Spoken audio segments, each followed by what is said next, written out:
آج کل ہر طرف 9 مئی کا چرچا ہے۔ صبح میرے بھتیجے کا وائس نوٹ آیا کہ چاچو آپ پی ٹی آئی کے خلاف ہیں اور بات کرتے ہیں، تو یہ بتائیں کہ یہ جو جناح ہاؤس تھا اس کا کرایہ جو ہے وہ قائد اعظم محمد علی جناح کے جو آل اولاد ہے ان کو کیوں نہیں دیا جاتا؟ یوتھ ہے، بچے ہیں، اسی طرح کے سوال کرتے ہیں، سوال ان کو فریز نہیں کرنے آتے، لیکن سوال ایک سنجیدہ اس میں سے یہ نکلتا ہے کہ اگر یہ واقعی جناح ہاؤس تھا تو یہ آرمی کے قبضے میں کیوں تھا؟ کور کمانڈر کی رہائش گاہ کیوں تھا؟ یہ ایک پبلک میوزیم کیوں نہ بنا؟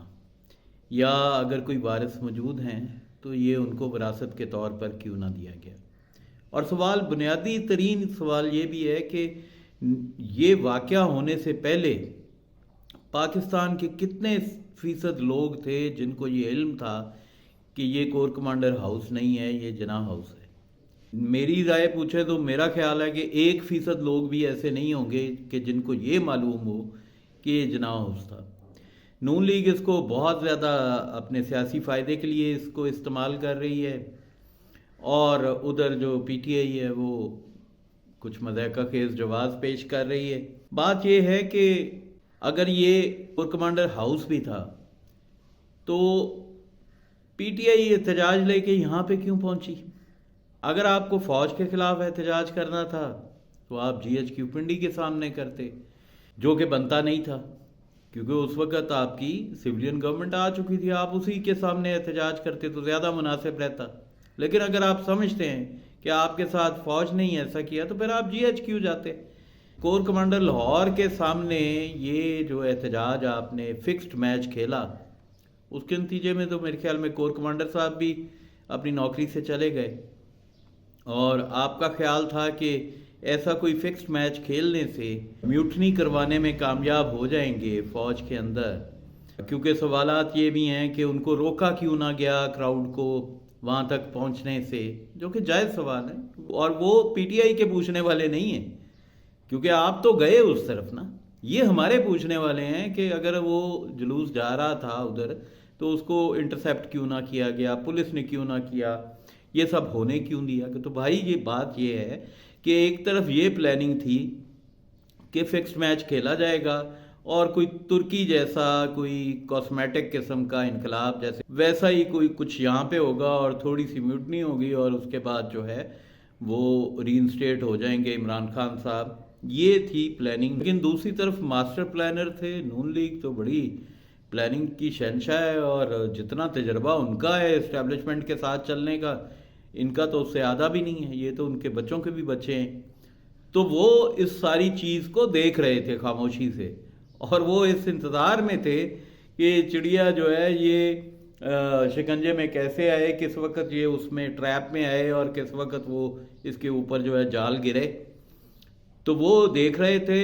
یقیناً ان کے عین ممکن ہے کہ ان کے لوگ بھی اس میں موجود ہوں زمان پارک میں، اور کچھ لوگ ایسے بھی ہوں جو اس طرف کی موٹیویشن کر رہے ہوں کہ جی یہ کرنا چاہیے، اس سے ہمیں کامیابی مل سکتی ہے، اس سے ہم ری انسٹیٹ ہو سکتے ہیں، اس سے جو ہے وہ جنرل باجوہ جا سکتے ہیں، یا کچھ ہو سکتا ہے، ہماری حکومت واپس آ سکتی۔ بہرحال یہ ٹریپ ہوئے، اس میں کوئی شک نہیں۔ لہذا میں یہ سمجھتا ہوں کہ اتنا بڑا احمق عمران خان ہے، اس سے 10 گنا بڑی احمق یہ یوتھ ہے جو یہ سمجھتی ہے کہ یہ کرائے پہ کیوں نہ دیا گیا۔ اور بھائی کرائے کی سے پہلے کا سوال تو یہ ہے کہ کراچی میں ہے نا جناح ہاؤس، وہ پبلک لائبریری اور پبلک میوزیم کے طور پہ لوگوں کے لیے کھلا ہے، تو اگر یہ جناح ہاؤس تھا تو یہ بھی آپ اس کو بنا دیتے، ایسی ہی کوئی جگہ بنا دیتے جو پبلک کی ہوتی، جو سویلینز کی ہوتی۔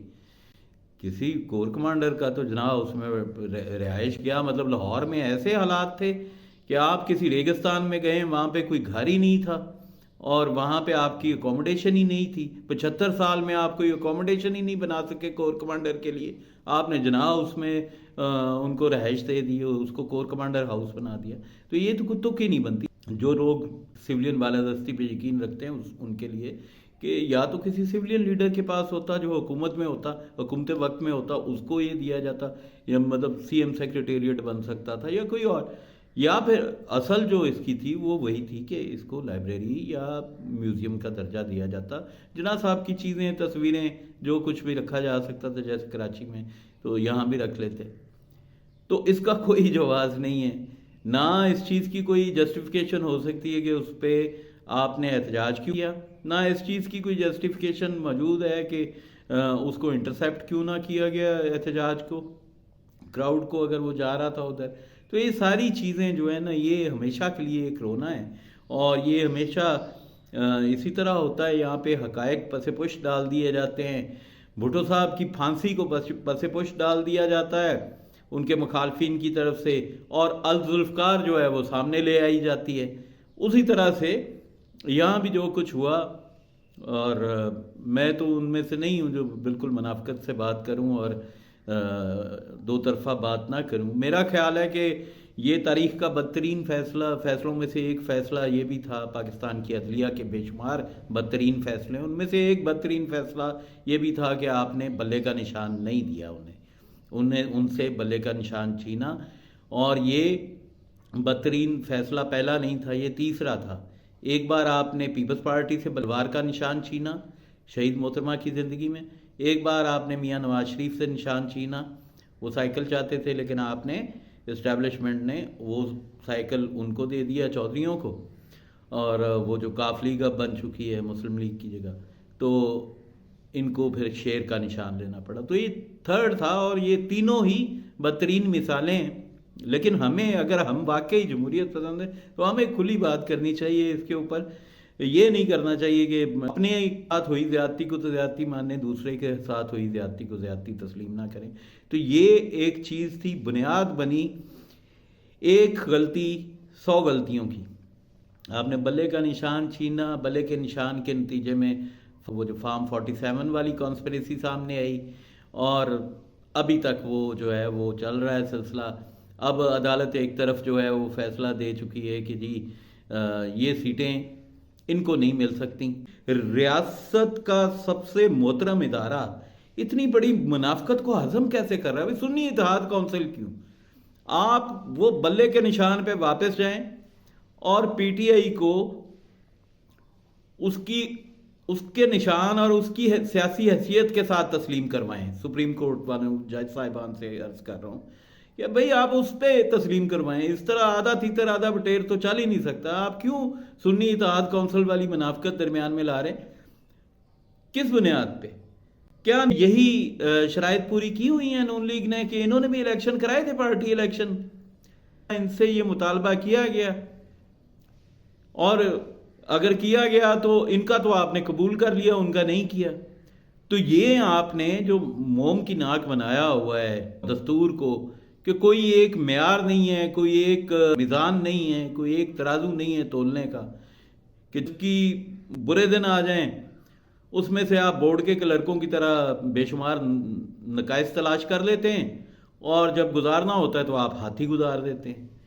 تو ایک چیز ہونی چاہیے، ایک معیار ہونا چاہیے. ریاست کا ایک معیار ہونا چاہیے، ریاستی اداروں کا ایک معیار ہونا چاہیے، سیاستدانوں کا جو بھی معیار ہو، اور عام جنتا کا بھی ایک معیار ہونا چاہیے. اگر کوئی واقعی پولیٹیکل کارکن ہے تو اس کو بھی، اگر وہ جمہوریت پسند ہے، وہ سویلین بالادستی کے حق میں ہے، تو پھر اس کو بھی ایک بات کرنی چاہیے اور اصول کی بات کرنی چاہیے، نہ کہ وہ دھڑے بندی کا شکار ہو اور ہماری جو رورل بیلٹ کی گھٹیا سیاست ہے دھڑوں کی اور برادریوں کی، اس کی طرح فیصلے کرے.